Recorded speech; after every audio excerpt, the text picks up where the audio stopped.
Hola, bona tarda, soc Montserrat Alba i vinc de l'Institut Sant Pere i Sant Pau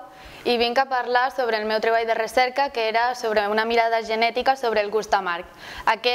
Per realitzar-lo vaig tenir que conèixer primerament que a la llengua hi ha receptors que permeten detectar aquests sabors i aquests són proteïnes i les proteïnes al final estan codificades per els gens. I un d'aquests gens era el gen que determina la detecció d'un producte anomenat feniltiocarbamida, que és una substància orgànica que no es troba a la natura i que un científic anomenat Arthur Fox estava al laboratori i mentre estava en aquest, al seu amic li van arribar partícules d'aquest i va notar un sabor amarg, mentre que ell deia que no trobava cap tipus de sabor.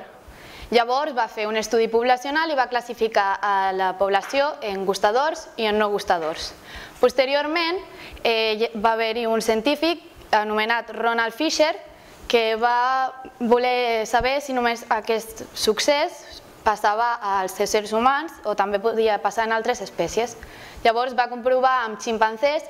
i va resultar que aquests no mostraven aquest caràcter, fins que en un cop un li va escopir tot l'aigua perquè la trobava molt amarga. Llavors, però després es va comprovar que el que determinava el poder detectar-ho o no era diferent en cada espècie. Per fer la meva part pràctica vaig decidir fer un estudi poblacional per observar com passava a Tarragona i vaig agafar una mostra de 173 persones i les freqüències es va determinar que hi havia més nombre de no gustadors que de gustadors i després es va comprovar que el sexe influïa i que la major part que poden detectar-ho eren les dones que els homes. I per altra part també es va voler comprovar si el detectar la feniltiocarbamida tenia relació amb el sabor dolç, però va resultar que no es van trobar proves concloents. Amb això finalitzo i moltes gràcies per la vostra atenció.